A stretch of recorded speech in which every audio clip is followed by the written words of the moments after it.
of this together can easily snowball into a perception of ourselves that we are not allowed to take up space. We're not allowed to be high maintenance or inconvenient. We have to be as generous with our time and energy, as convenient and small, as self sacrificing as possible. And that's what makes a good mom and a good woman and a good partner. And this is where I actually do believe that the way that moms take care of themselves is a radical revolutionary act and can change the whole dynamic of your family and of the next generation after us to really reprogram what it means to be a loving, caring, alive caretaker. So, just that, just berries and self worth today. If you're here for that ride, let's dive in. Hey, Mama, welcome back to the Thrive Mama podcast. I'm Martina, certified nutrition consultant and holistic health coach, and a mama of two, and I'm so glad you're here. I'm here to help busy moms unlock their energy, balance their hormones, and break out of burnout using nutrition as the foundation. We will dive into actionable strategies on nutrition, nervous system healing, aligning with your cycles, all with a healthy dose of relatable motherhood thrown in, so that you can actually move past surviving to finally thrive in motherhood. Let's do this. All right, Mama, today we are going to be talking about the berry rule. And if you've never heard of the berry rule, don't feel bad.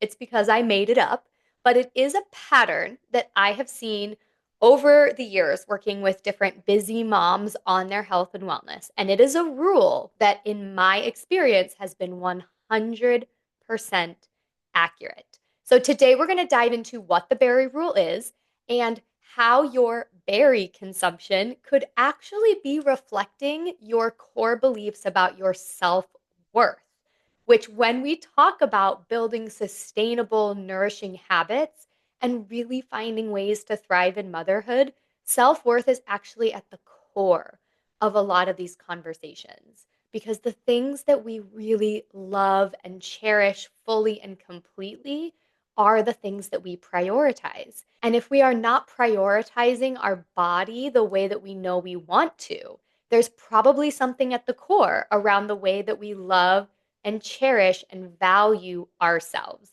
And the berry rule can be a really great mirror into that. So, just that, just berries and self-worth today. If you're here for that ride, let's dive in. So the berry rule itself is pretty simple. It basically states that the moms who eat some of the berries that they buy for their families are practicing self-worth and self-care in other areas of their lives as well. And the moms who tend to save all the berries for their kids often are sacrificing their own needs in other areas of their life too. Now, this might feel a bit extreme or like I'm totally extrapolating here, but hear me out for a sec. I see this all the time. Moms are buying berries for their house, and then they're saving them all for their kids for a few reasons. Number one, kids tend to love berries. And as moms, we're trying to get as much nutrition into our kids as we can. Number two, berries are expensive. And if we want our kids to eat the berries, we're trying to save all of that nutrition for them, right? Or both of those things could be true for you. Like, even though you as a mom also enjoy berries, you are avoiding eating them when they're in your house because you're saving them for your kids. And if you don't love berries, just like come along for the ride here. I bet you can think of another food that you love but tend to save for other people. So if you don't love berries, sub that out in your head or just play along for the sake of this exercise. And I know in the moment it may feel like the berries don't matter that much, right? Like, berries are expensive and I do want my kid to eat fruit. So of course I'm going to save it for them. But I really want you to zoom out for a moment and think about the beliefs that exist behind the berry rule, like the subconscious programming that is at play when the berry rule plays out. If you're falling into this pattern, you probably believe on some level that your kids deserve healthy, nourishing foods more than you do. You might believe on some level that your kids' happiness is more important than your happiness. You might believe on some level that there's like not enough nourishment or happiness to go around for everyone, that there's like a scarcity of nourishing foods and that other people deserve it more than you. And for some of you, hearing those beliefs will feel like a bit extreme. And for others of you, you might hear those beliefs and say, yeah, what's the problem? That does feel true. And there's nothing wrong with that. And here's what I want to kind of dissect together today. These beliefs might be buried deep in your subconscious, but they are impacting the way that you show up in your life. And it's true that as mothers, as caregivers of any kind, the health and the happiness of our children is like top of our mind, right? That feels like our number one job, our number one goal. And it gets to be that important. We are not saying that we deprioritize those things, but we have to make space at the top of that list for our own health and happiness too. And this idea of there's not enough health and happiness to go around, so we have to ration it out, that actually is impacting how you show up in your life way beyond how many blueberries you might eat in a given week. It is showing up in the way that you respond to others' demands or needs. It's showing up in the way that you create time for yourself. It's showing up in how you spend the time that you do have. And it is a core driving belief of a lot of us that there's just not enough health and happiness to go around. And if I have to choose, I choose my kids. And what I would really love to offer you is this alternative perspective here that happiness and health are at their core infinite. Like there is an abundance of happiness and health. One person having happiness and health does not take away from your own happiness and health in any way. It is truly infinite. So, this idea that there's not enough for everyone and we have to choose who gets to be happy and who gets to be healthy, that is a false belief. And you get to decide if you want to continue living in that belief or not. And these beliefs might be buried deep in your subconscious, but I really believe that the way we do one thing is the way we do everything. So the way we show up for ourselves on our plates ripples out into the way we show up for ourselves in our entire lives, in our holistic well being, and in the way that we show up for other people. So the moms that are saving all the berries for their kids and prioritizing their kids' health and happiness over their own in this seemingly small way are the same moms who are playing out that pattern in all kinds of other areas of their life. I'm going to give you some examples of what these could look like. Some of them may not resonate with you, and others may feel really true for how you move through the world. So, the moms who are living in the scarcity mindset of the berry rule are the same moms who are getting up from their dinner 10 times because their kids have needs. They need their water bottle refilled, they want a different fork before they even get a bite in. They're the same moms who are skipping eating lunch because there's just not enough time before they put their kids down for a nap and they'll get to it later. And in both of those examples, think about the ripple effects of not getting the nourishment in your body that you need or postponing it till it's more convenient. You are now impacting your blood sugar, you're impacting your nutrient stores, you are impacting your nervous system, and of course, that is going to continue to impact your energy and your moods and just how you show up as a mom, as a partner, as a human. So it may not seem like a big deal to postpone lunch till 2:30 after you get the kids down for a nap, but we are putting our own needs far below the health and happiness of our kids, and that is impacting our overall functioning and how we can show up. Some other ways this might look in your life, only cooking meals that you know your kids like, even though you know they're not the most balanced for you. Like, no, you don't want mac and cheese for dinner again, but that's what your kids like, so we'll just do it again and you'll, just go along for the ride and eat the mac and cheese, even though that's not what your body's craving. Maybe you're always defaulting to like where your partner wants to go out for dinner or where your kids want to go out for dinner. Like you have trained yourself to kind of have no opinion or to not voice your opinion and let other people decide what they want first. Maybe you are someone who skips spending time with friends because you feel guilty for spending time away from your family. Maybe you have been putting off investing in yourself, in like therapy or coaching because you feel really selfish spending any money on yourself. Like, even if your family actually has the money, you are not spending it on things that seem to be just for you. You're only spending it on things for your kids, right? The money's going towards the newest toys or like another streaming service for the house. It's not going into something that would deeply transform you, like coaching or therapy or that sort of deep inner care. Maybe you are like waiting hours to refill your water bottle during the day until the kids don't need you or until there's like a break in your work meetings. So you're waiting till it's convenient and then you get dehydrated and you know that impacts how you feel and function. Maybe you're a mom who's putting the needs of the house above you, even. It's not just your kids, it's the house's needs, it's the chores, keeping up with day to day things. And that takes precedence over your physical needs, over your sleep, over your rest, over your play. How many times have we all stayed up later than we should to get the house reset for the next day? The house's needs took precedence over your own physical needs. And if you're saying, "Oh, but I like can't sleep if the house is a mess. I can't wake up to a messy house." That's probably a sign of your nervous system seeking control in some way because it's dysregulated. So, the more you care for your nervous system, the more capacity you'll have to be flexible in your non-negotiable chores that have to get done before you've earned your rest. But that is definitely another way I see this Berry rule play out.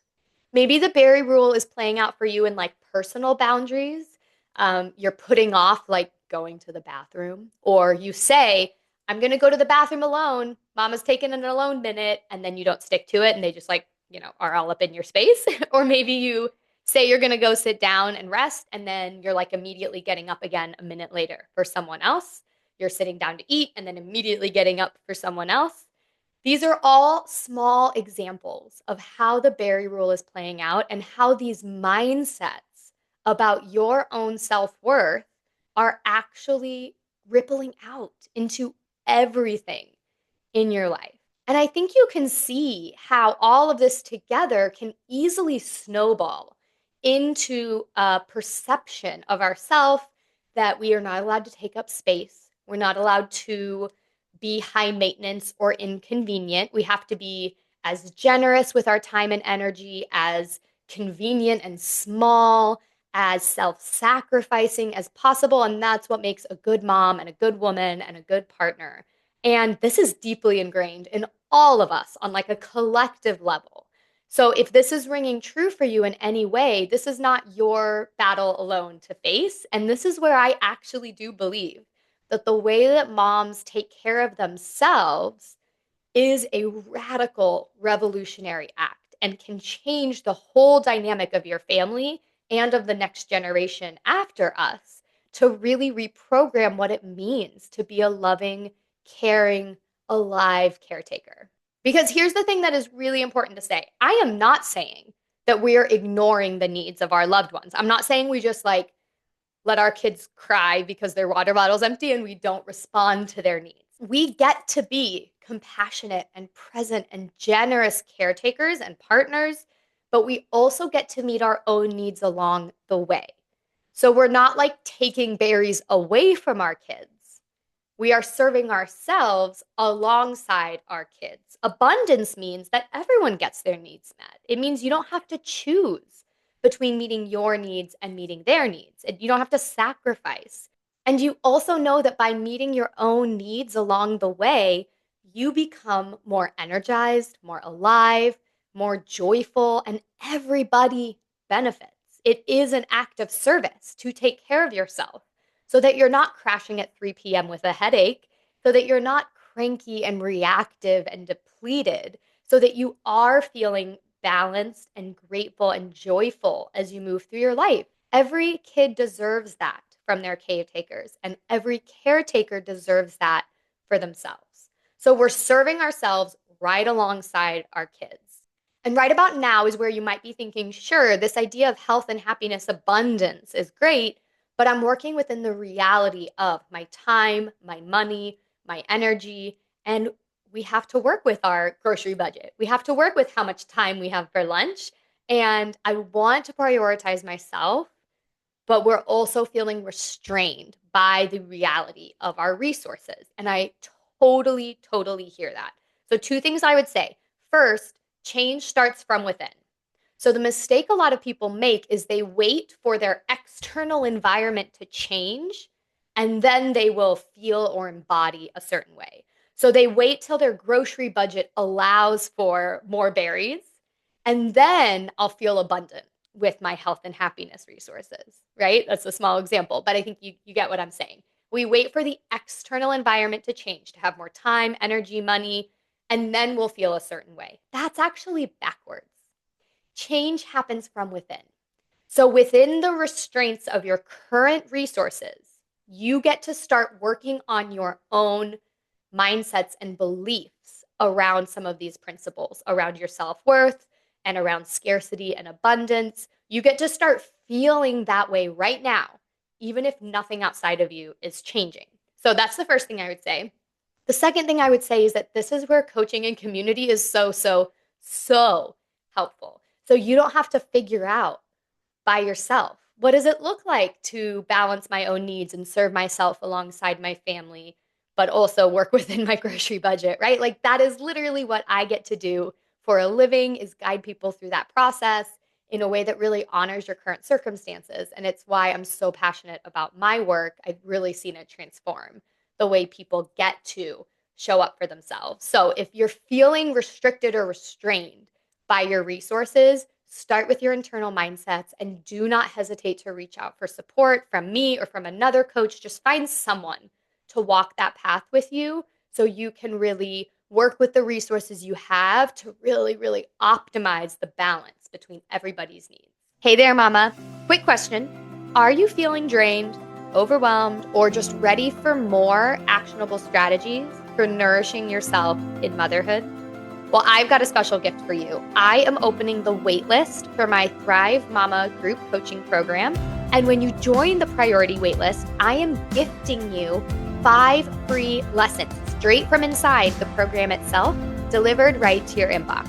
So these 5 lessons are packed with simple, actionable strategies to help you transform the way that you think about energy and stress and focus on the highest impact areas to start unlocking more energy, balancing your blood sugar, balancing your hormones, and healing your nervous system. And there are free lessons in here on exactly how energy and stress are connected, how food plays a role into all of this, how to know if you're actually eating enough food, which, hint, hint, you're probably not, and how to snack in a way that actually supports your energy instead of draining you more. And the best part is you will also get early access to Thrive Mama when the doors open, and there'll be a special waitlist discount for you. Plus, you get a sneak peek into the transformation and the resources that would be waiting for you inside of Thrive Mama. So, what are you waiting for? Click the link below the show notes, join the priority waitlist, and start your thriving era today. So, from an internal work mindset perspective, I want you to start playing with these alternative beliefs as a way to start shifting this energy. Number 1, I deserve healthy, delicious food as much as everyone else in my house. I deserve healthy, delicious food as much as everyone else in my house. That means when you're reaching for that box of mac and cheese just to avoid a battle, that means when you are self-sacrificing your nourishment for people around you. That means when you're watching your grocery budget and sacrificing everything your body needs, you come back to this idea. I deserve healthy, delicious food as much as everyone else in my house. Number 2, taking care of myself allows me to fully show up for the people that I love. Taking care of myself allows me to fully show up for the people I love. This really comes into play when you're setting personal boundaries around your time or your energy or your plate. No, I'm not going to share that with you right now. Mama needs that snack. Actually, I'm going to take a moment to sit down and then I will help refill your snack plate or your water or change the TV show. Yeah, if you bring that here, I can help you, but I'm not getting up right now. I'm resting. So we're protecting our personal boundaries, teaching our kids how to do the same, and we are regrounding in taking care of myself allows me to fully show up for the people that I love. Number 3, there is enough for everyone. to get what they need. There is enough for everyone to get what they need. So when you are feeling restricted by physical resources around you, like time, like money, or even your energy, coming back to this belief, really programming into yourself, there is enough for everyone to get what they need. And starting to play around with what that could look like in practice for you. And again, that's where coaching and community can be so helpful to see how that works for people. And along that same lines of number 3, this might resonate with some of you better or differently. Giving to myself is not taking away from others. It is adding to the whole. So giving to myself is not taking away from others. It is adding to the whole. Okay? You are adding to the whole thriving of your family when you take care of yourself. And it happens in these small daily moments more than you even realize. And then the last mindset I would really encourage you to start integrating into your body and into your beliefs is taking care of myself teaches my kids how to take care of themselves. Taking care of myself teaches my kids how to take care of themselves. I'm sure a lot of us listening learned how to take care of ourselves by watching our own moms or the other women in our lives or our father figures. And while I'm sure there are many gifts that they were able to give you, there may also have been some limiting patterns of people-pleasing and self-sacrificing that we inherited from our caregivers before us. And you get to break that cycle. Think about the way you take care of yourself right now and really ask yourself, would I want this for my kids in 10 years, in 20 years? Would I want them to be taking care of themselves the exact same way that I am? And if the answer is not hell yes, that's a place to start doing some growth because you don't want your kids growing up and starting their own families and remembering that mom always gets served last and remembering that mom gives everyone everything off of her plate, both literal plate and like metaphorical plate, or remembering that mom responds to a need immediately and never gets a chance to set boundaries or say no. That's not what we want for our kids. I know it's not. And they're going to learn based on what they see, based on what's modeled for them. So really considering, am I really meeting their core needs by constantly self-sacrificing? Or am I really meeting their deep needs by modeling what healthy, loving self-care and boundaries looks like? So this was a really deep conversation, and I'm sure we could keep going, but I want to leave us there and give you some time to like process and integrate. This episode might be really good to listen to twice because there's a lot here to unpack. And I want you to really pay attention to any pieces that sort of dinged in you, either as truth or they dinged as like resistance. They dinged as, that's not right. That's not fair. I know that's definitely not me. Like clear resistance patterns could also be a little bit of a spotlight on where there is some places to be curious and dig a little bit deeper. So moving forward, I would really love for you to start paying attention to the ways that you are demonstrating your self-worth in the little interactions throughout your day. And really think about the places that you can find more balance by serving yourself and others. Finding the state of abundance, that there is enough health and happiness for everyone, and you don't have to choose you or them. You get to serve yourself right alongside them. And when in doubt, eat the damn berries. Just do it. Eat the damn berries moving forward. I would love to hear what your personal commitment is. If you'd like to leave a comment below this show, we can start a conversation, or come send me a DM over on Instagram at Luia Wellness. Would love to hear how the berry rule resonates with you, how you see it showing up in your life, and any personal commitments that you have moving forward. Make sure to like, subscribe, all the things, and share this episode with the other incredible moms in your life who you think could benefit from this conversation.